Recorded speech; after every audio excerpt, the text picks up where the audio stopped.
Good afternoon, everybody. Thanks for joining us on Build 2023. I hope you're all having fun learning new stuff. So this is a session about Azure Cosmos DB for MongoDB, and we're doing a Q&A on choosing the right architecture with Cosmos DB for MongoDB. So I think we should start probably by introducing ourselves. Gahl, if you forward the slides. Quickly about myself, my name is Tomas Kovarik. I'm a cloud solution architect with Microsoft, part of our global customer success team, and I work with customers across the Americas on implementing Cosmos DB. Pass it over to Gahl, who is here in the room with me today. Hey everyone, I'm Gahl Levy. I'm a PM here on the Cosmos DB team. You can ask me about Cosmos DB for MongoDB, or even more fun, DJing and choosing the right equipment for your AV setup. So I'm all about that. And we are also joined by Jay Gordon. Jay, you want to go ahead and introduce yourself? Sure. Hey, everybody. I am coming to you from the lovely borough of Brooklyn here in New York City. Can't hear the audio. Hey, there we go. Yep. Can you hear me now? Great. Yes. Hey, everybody. Yes. My name's Jay Gordon. You can find me here in the lovely borough of Brooklyn in New York City. I am a Cosmos DB program manager. If you would like, I can try to get you as much information about Cosmos DB. I formerly am of MongoDB and came over here to help you learn about MongoDB for Azure Cosmos DB. So you want to know something about music, just reach out to me and I probably can answer. Anyway. All right, thanks very much, Jay. So yeah, we definitely have the expertise in the room, so please feel free to ask us questions. But we know how these sessions are, so we thought we would do like a quick show of hands just to get the action going in the room. Just kind of curious, how many of you here are using Azure Cosmos DB, any of the APIs today? And if you're online, please raise your hand in the Teams meeting. We should be able to see it on our screens come up. Yeah, I see a few already coming up. So it's about half of the people here in the room, and we got a bunch online. That's cool. So how many of you are using MongoDB in anywhere, on-prem, other clouds? Okay, that's roughly about half in the room as well. A lot online, yeah. Okay, quite a few online. Okay, that's very cool. And how many of you have experience with MongoDB on Azure Cosmos DB? So, okay. That's fewer people. A few online, yeah. And a bunch online. All right. Yeah, it gives us a good feel for the audience. So thanks for that. Yeah, this is an open Q&A, so you guys are very welcome to ask us any questions you have about a service. We do have a couple of questions, so we pre-prepared. We thought could be relevant for most of you, but we will only use them if there are no questions otherwise. So either please use the chat or just raise your hand and we'll pass you the mic.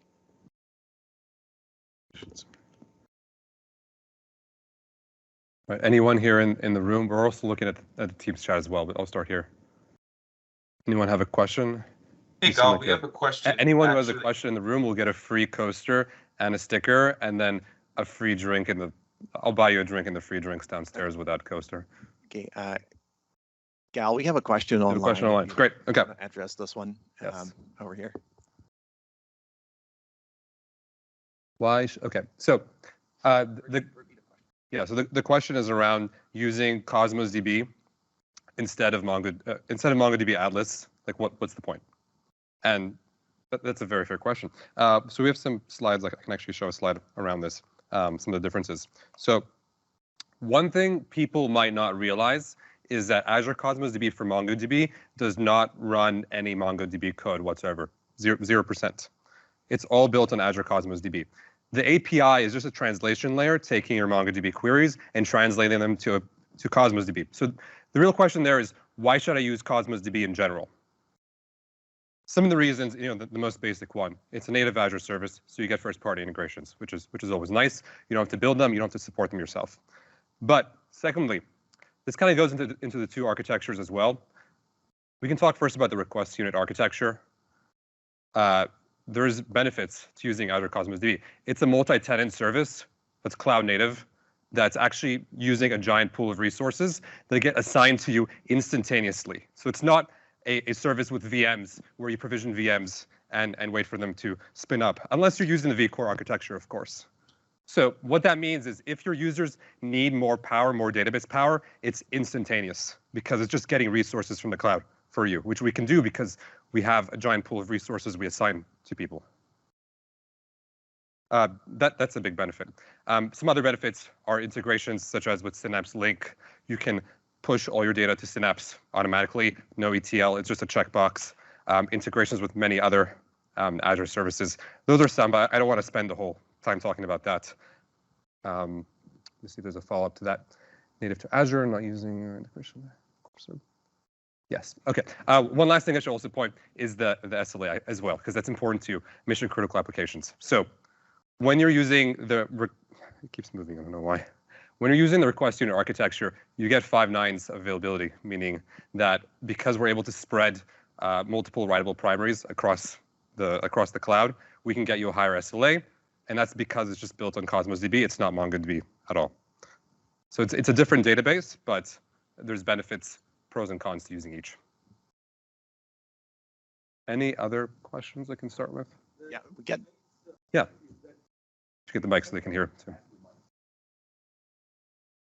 The document size is increased or still the document size is 16 MB, right? I think. Yeah, it's 16 MB in both architectures, in request units and vCore. There's no difference there. But MongoDB supports more than that. It's 16 megabyte as well. Is it? Yeah. Okay. If I'm wrong, please correct me. But yeah, as far as more, I think. No, as far as this morning, it was 6. No, last year we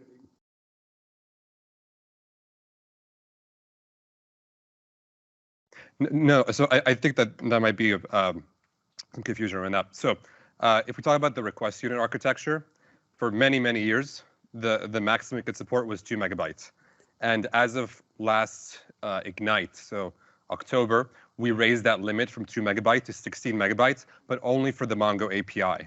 So other APIs don't have this 16 megabyte. Only the Mongo API goes up to 16 because if people are using their Mongo applications, they want it to work the same. So we didn't want to limit them there.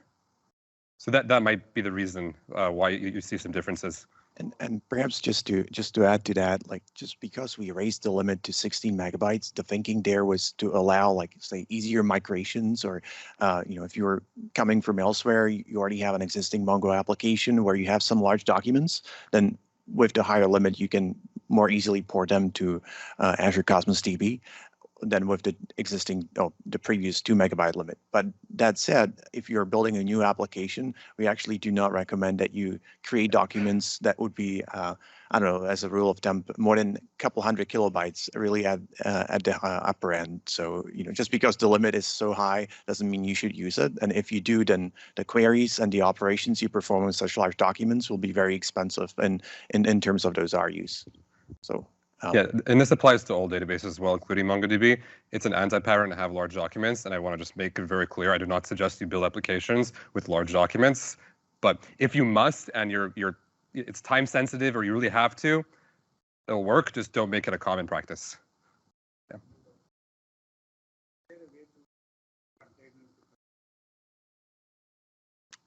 Containers.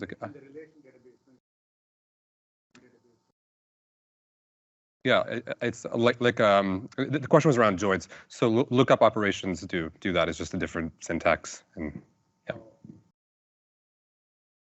Select one container, one option. Yeah, exactly. Yeah, same. It's called something different in Mongo query language. Yeah. We have another question over there in the room. Sure. Hi. So we've got a mixed environment with several types of databases, Mongo, Cosmos, a little bit of SQL Server. We'd like to migrate more of our legacy Mongo tables over to, or collections over to Cosmos. Is there a guideline for when it's best to take the pain and kind of switch over to the SQL interface versus sticking with the Mongo interface that we currently have? I mean, outside Yeah. 16 megabyte limit that you just talked about. Yeah. Do you already have large documents that are over 2 megabyte? We'd like to get rid of them, so that would be part of the migration. Yeah. So it depends on what's your openness to making application changes, because you're using Cosmos DB SDKs in the SQL API. It's a different coding interface, basically. So sure, but I guess is the benefit of switching to SQL that much better than sticking with the Mongo, performance-wise or otherwise? You want to think? Yeah. Sorry, I don't have a microphone. Oh.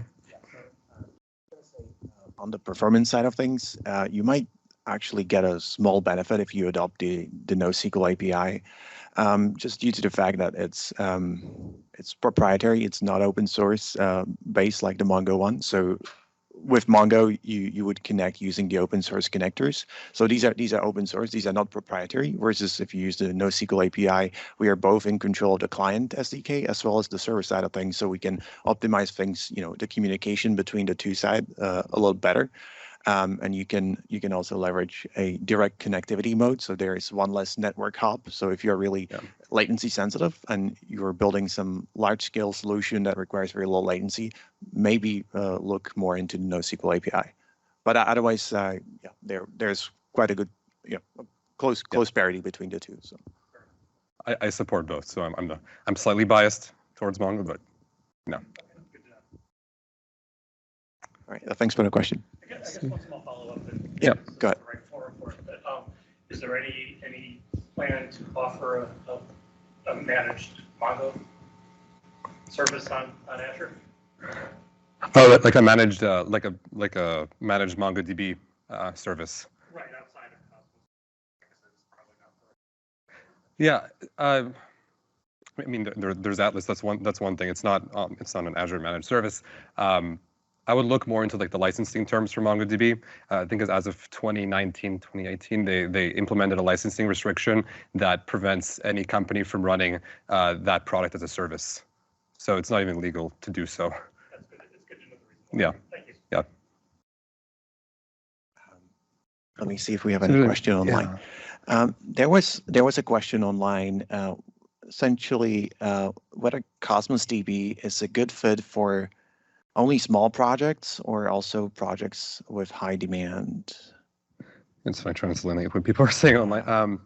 So I think it's like around size of projects, right? Yes. Like, should we talk about serverless and the ways that goes into it? I think that's great. Yeah. So I think let me start this one. Yeah. So I think like there's a common misconception I see when I work with customers, in that they think like Cosmos DB is like, I'd say like the Ferrari. Only if you're building like the topmost critical application, tier 0 application, you're a retailer, you're building your product catalog or something like that, then you would put it on Cosmos DB.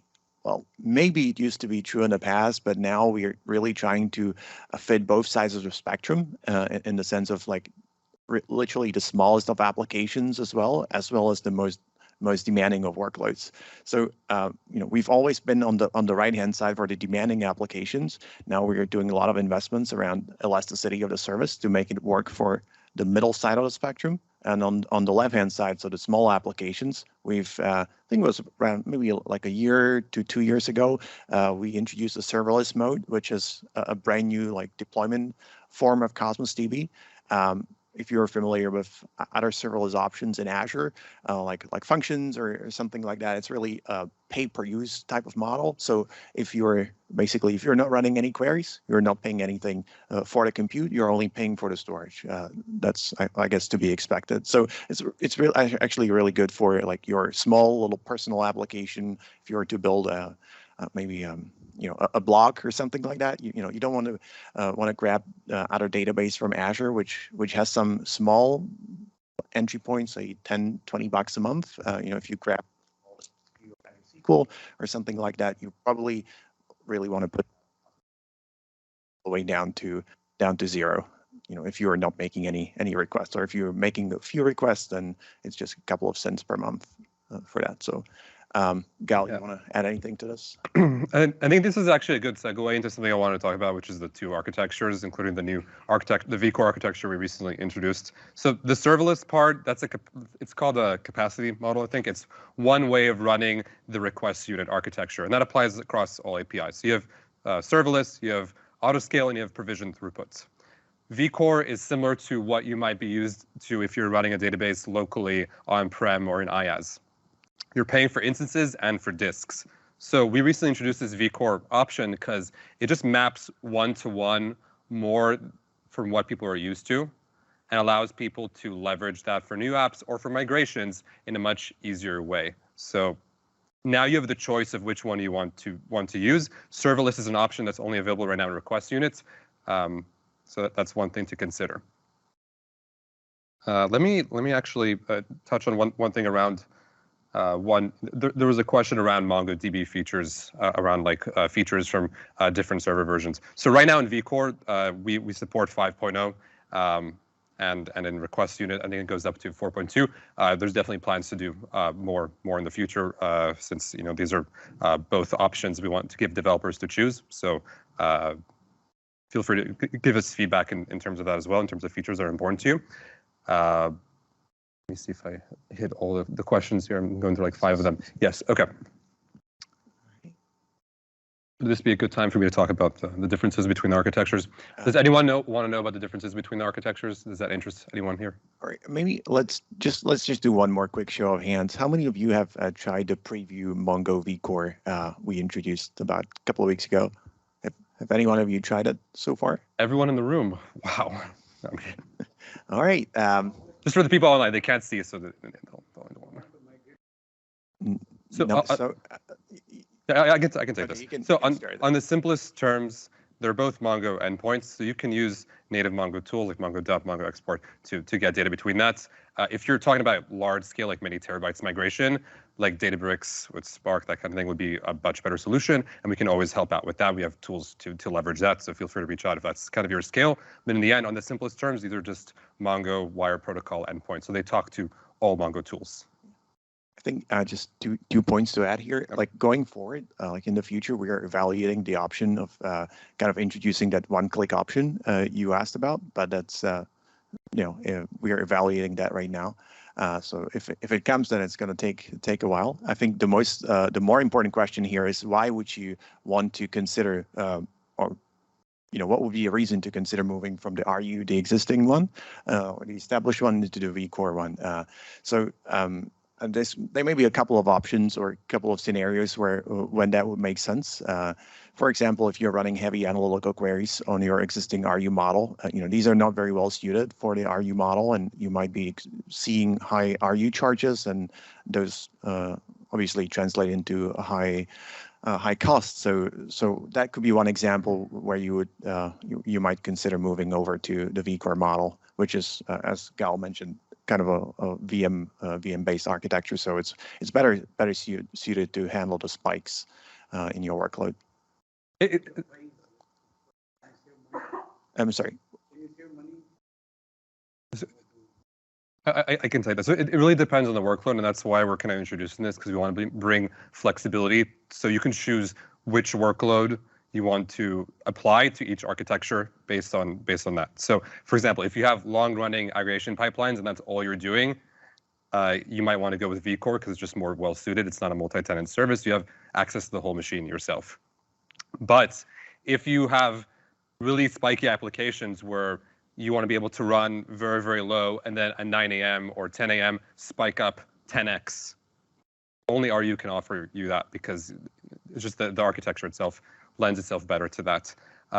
Some other things to consider is Gahl, I would also add, like, there's the migration scenario. So if you are not, let's say if you're on premises with an existing Mongo installation, it might just be easier to move to the vCore model, because on-prem you will know, okay, I'm using 32 cores and 64 gigs of RAM, and I have this big of a disk, so you can grab the closest matching SKU for Mongo vCore, which has the sizing in terms of vCore's RAM of memory and disk IOPS, and you can just map it one-to-one, and the migration will be a lot easier than maybe trying to fit into the RU model, where you have to consider, okay, how many reads you're making per second, what's the size of your documents, how many writes you're making, the cost of your queries, and you have to kind of evaluate that and express it in the RU terms. You have to measure all this to arrive at a reasonable estimate. So it may simplify some of these scenarios as well. But it just depends. That's the answer. And I know it's like a very MBA kind of like, it depends on everything answer, but that's the overall answer there. But just like you touched about, on pricing, with vCore, you just kind of pay a flat fee per hour for machines, just as if you were like renting machines in the cloud. With request units, you pay on your actual usage, as well as your consumed storage, your storage usage. So different models for different workloads.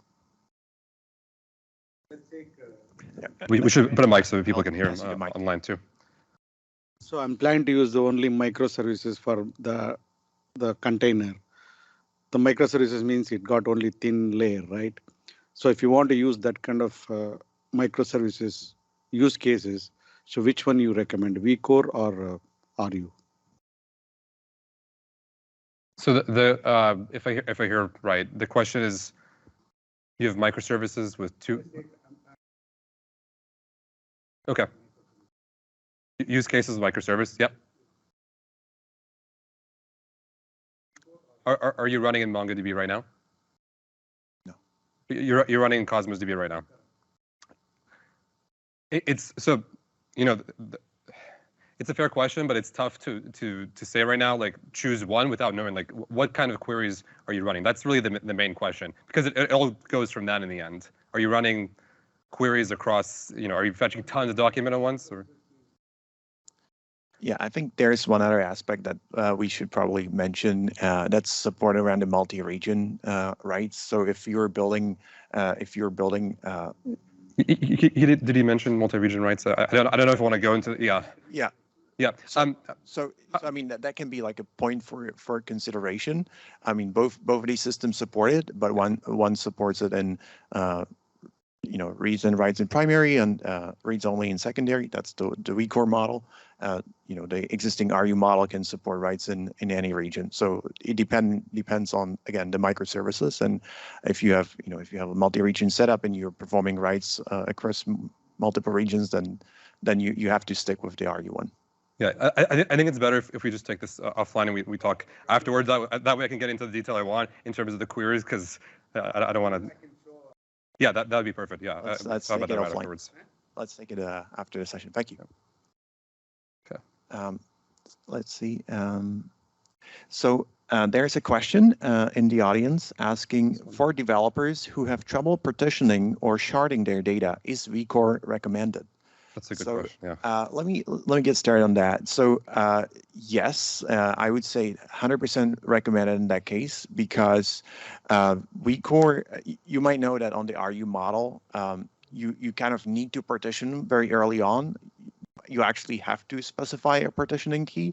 Otherwise, you can only store 20 gigabytes of data. With the vCore model that we have recently introduced, if you do not partition, we can now support up to like several hundred gigabytes of data, maybe maybe even closer to a terabyte of data. Terabytes of data, and up, and yes. it's only going to go up. Yeah, so we're actually improving that. So given it's kind of a VM-based architecture, we can put you on a really big SKU and allow you to store multiple hundreds of gigabytes or even terabytes of data before you need that second VM, and therefore the need to shard your data. So definitely, if you're struggling in that, look into the vCore model. Yeah, and just to advocate for the RU model a bit, there are lots of benefits of having those small partitions, and if you have the cycles to do the data modeling up front, it does pay a ton of dividends later on. So it's something to consider. But with the vCore model, it's like the way you scale is you can do a lot more vertical scaling than before, than with the RU model. So you can scale vertically and horizontally a lot. I'll pass you the mic. Why would you not want to partition or not want to shard your data? Okay. So just to repeat that question for folks online, the question was, why would you not want to partition or shard your data? Gahl, you have any thoughts on that? Yeah, it's just because it's easier to get started, and there's no, some people just want to run as quickly as possible, and it's easier to vertically scale because it's all within one machine, makes things simpler. So it's just simpler. Yeah. And I think the other reason is probably you need to have some understanding of your data and your query patterns, which you may not have, or you may not have good enough data sample if you're just in a lower tier environment and playing with a couple of gigs of data. So then as you get more users, you'll better understand that, and then you can decide if you want to partition or not. Mm-hmm. Right. I wanted to address one question we got online. It says, we are currently running in MongoDB Atlas, but we're thinking about migrating to Cosmos DB with MongoDB API. Some users aren't comfortable with MQL. Would they be able to query using SQL? So the answer to that is, let me say no. I'll get to that. So they have to, no matter where you run your Mongo, you always have to query with MQL. That's given. But if you use the RU-based version of Mongo, Gahl already mentioned that we offer plenty of native integrations with other Azure services. One of them includes our support for Synapse Link. So what you can do is you can hook up your Synapse Analytics environment into your Cosmos DB for MongoDB API, and we can automatically behind the scenes move the data from your MongoDB on Cosmos DB into the Synapse environment, and there you have a support for TSQL. You can do your joins. You can run large aggregate queries. You can run scan queries. You can put a heavy ETL job onto that system and completely isolate your MongoDB instance. So it's I would say it's kind of a yes and no. Yeah. I hope that answers. I was online, right? Yeah. Okay. Let me expand on that. Okay. Okay, so there's another question in the same spirit, asking for plans to support Synapse Link for the vCore model. Gahl, I'll have to defer to you on that one.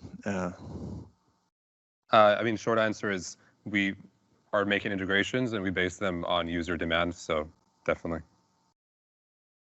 based on the demand that we receive. Let me.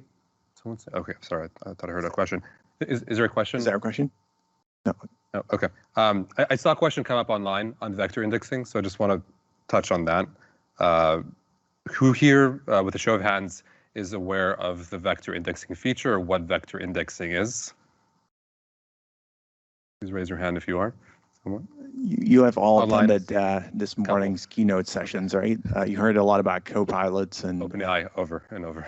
So we brought that into this, this presentation as well, just to tie that all together because we're all Microsoft. So let me touch on that just briefly, just put a little sales pitch on this. But go for it. We introduced this feature. What it does is allows you to basically store your vector embeddings, which are representations of some, some object. So for example, your favorite song, or your songs or your products, and you can store that directly in the database now. And what that allows you to do is query for similar items in your database, all within one solution. You don't have to have a separate vector database to do so now, which means you can find similar items. So for example, similar songs to the song you're searching for, or similar products to the product you're searching for, or anything really, all in one solution. And that was introduced today, so just wanted to touch on that briefly. If there's any questions on that, let me know. All right. I don't see any questions in the room, but we have another one online asking regarding native integrations. So that's referring to the RU-based one.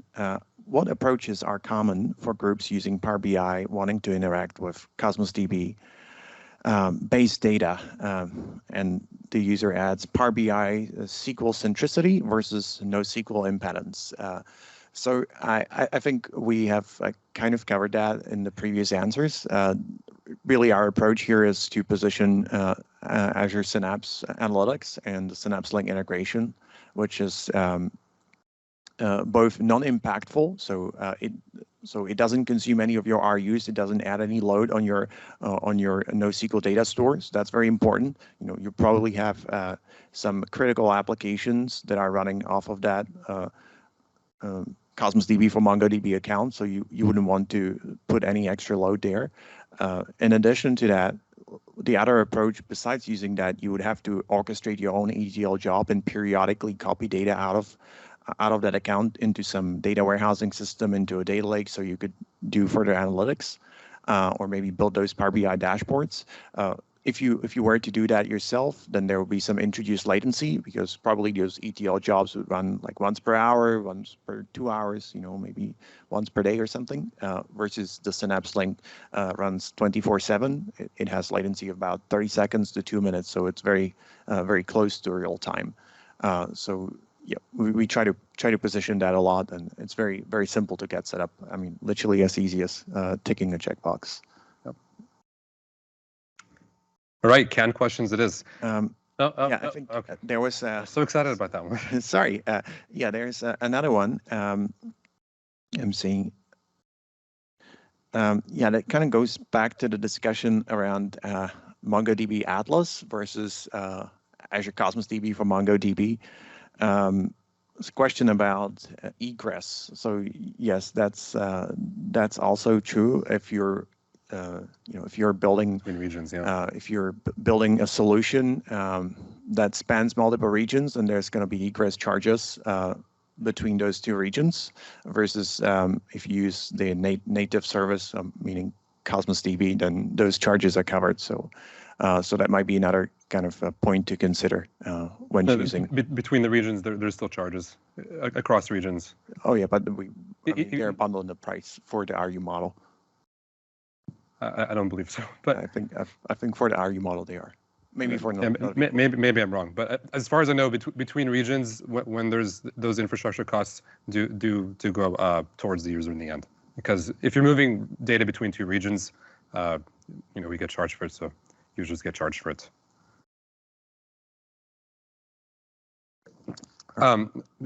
Good time for the canned questions. Sweet. Okay. So. Let me see, what didn't I cover here? So what is the high availability option in the vCore architecture? So the important thing when you're doing vCore specifically is that you want to, let me see what's the best way to show this. I can show this in this demo thing. It should actually be here. Okay. So when you're creating a vCore cluster, there's an option for HA. If you're running production environment, if no downtime is important to you, select that option. The important part is select HA if you're running in production or if you're running something mission critical, because you want to have replicas backing your instances. So keep that in mind. But as always, when you select for more instances with vCore, you're just paying for instances and disk. So you just get charged for that immediately, so you get charged for that extra replica for HA. So just something to keep in mind. We want to stress it's really important to run with HA in production workloads. It'll cost more. So, we get more questions. Let's see.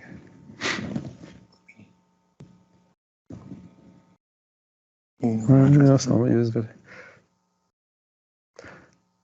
Vector search to be first comments. I'm not sure about that one. I'll probably table that for afterwards. I have to double check on that one. Okay. There was a question around cognitive search, and I'm not sure about that one since it's not my product. I'll have to check on that. Any more questions in the room? Can help answer. Go ahead. I'll pass you the mic.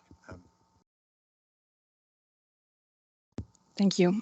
Is there a recommended consistency level for multi-region writes?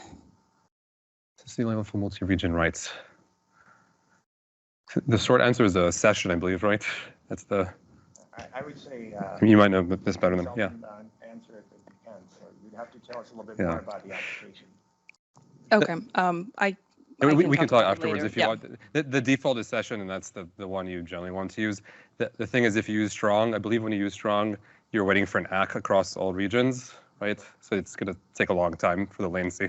So I think like that's a common thing for customers.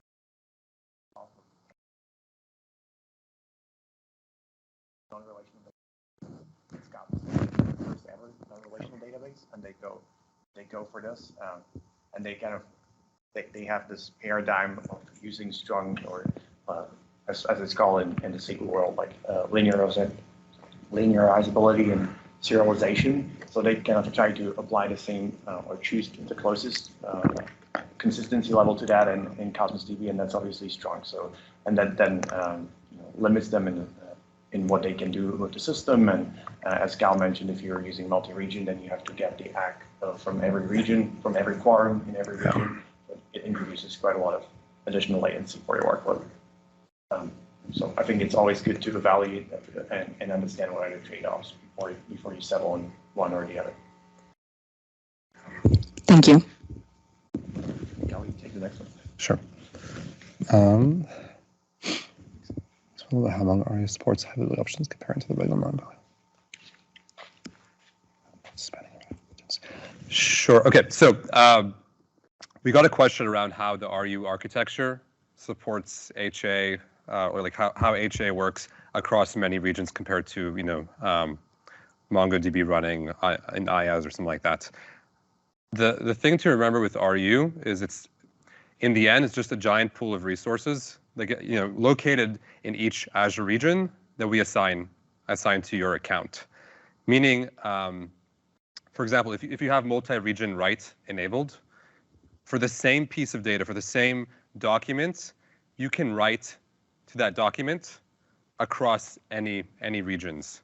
It doesn't have to be limited to one region for write. It can be written to any region at the same time, and the conflicts are addressed. That's very different to how it works in native MongoDB, for example. And then you want to touch on that as well? Yeah, I'll let you speak to the vCore, but one thing to mention around HA is in the RU model, you by default get 4 replicas of your data. So anytime you write a piece of data, it gets replicated 4 times and stored 4 times across different nodes that are hosting the Cosmos DB backend. So it has pretty high availability right there out of the box, and then you can further increase that availability by adding those additional regions. So if you add a second region, you essentially are getting 8 copies of your data.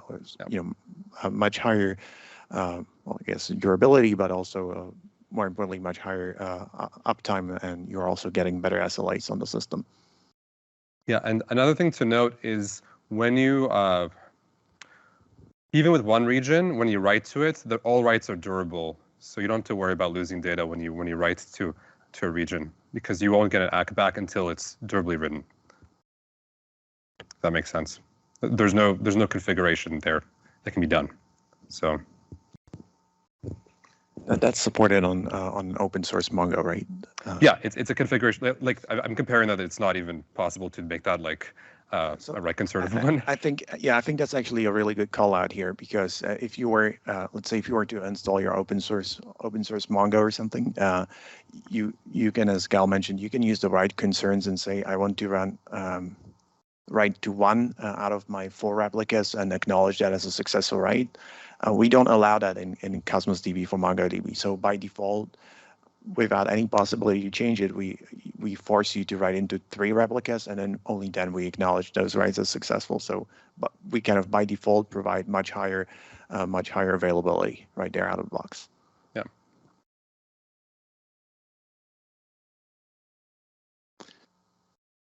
Right, and we have about 5 minutes left in our session. So welcome 1 or 2 more questions, and. Otherwise, we can also chat one-on-one afterwards about your use case too.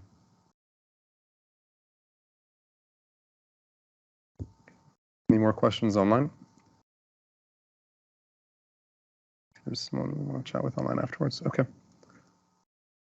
Any more questions here? No, looks like we don't have more questions online either. So. All right. Well, thank you so much, everyone, for joining today. We really appreciate it. Please feel free to come up here, talk to us one-on-one. We can talk about your queries and any questions you have, and all that. Yeah, thanks very much for attending, and enjoy the rest of the build. Yeah. Thank you. Goodbye.